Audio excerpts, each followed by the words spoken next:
Welcome to another episode of the Multifamily Collective.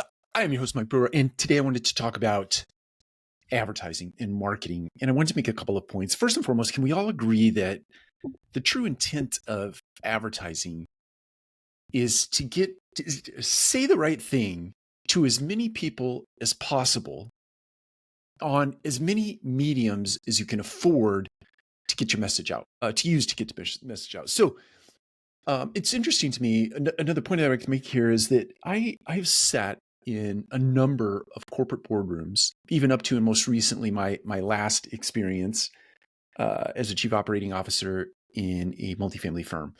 And I remember vividly an individual in a meeting who was staunch on hating social media, hating it, couldn't stand social media as a medium, no matter what the purpose, whether it was to socialize with friends and or to get a marketing message out, just staunchly against it.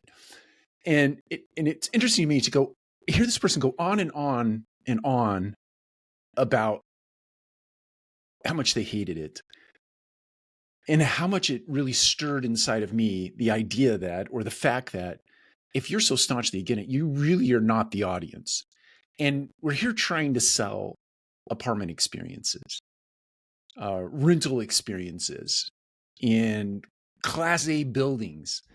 And believe it or not, you don't have to believe it for it to be true, but believe it or not, our audience engages on those mediums. They use those mediums to get information.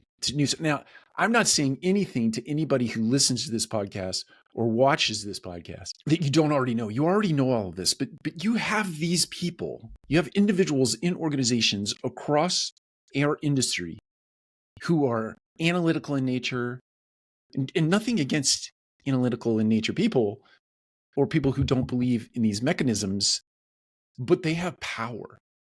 They have power over the purse. They have power over your budget.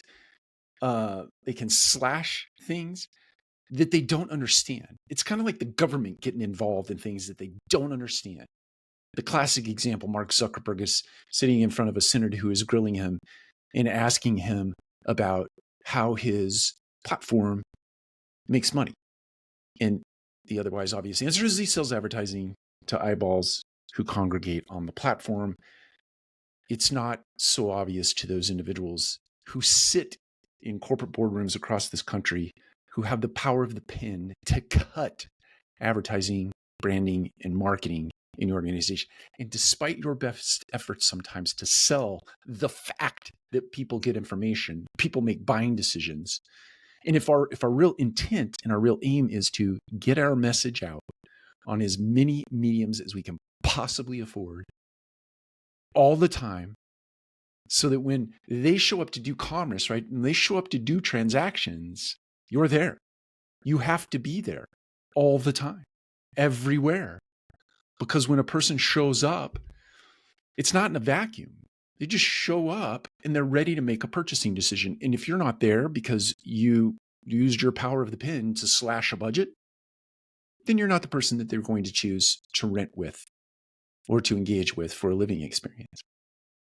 It's fascinating to me, the power that some individuals and organizations have. And I get it. Look, you've got to cut things in an environment where costs are high, costs are going up, but you can't do that at the expense of leasing apartments. You can't do that at the expense of a consumer experience.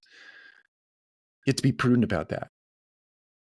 You have to be careful about how we use the power of the pen in an organization.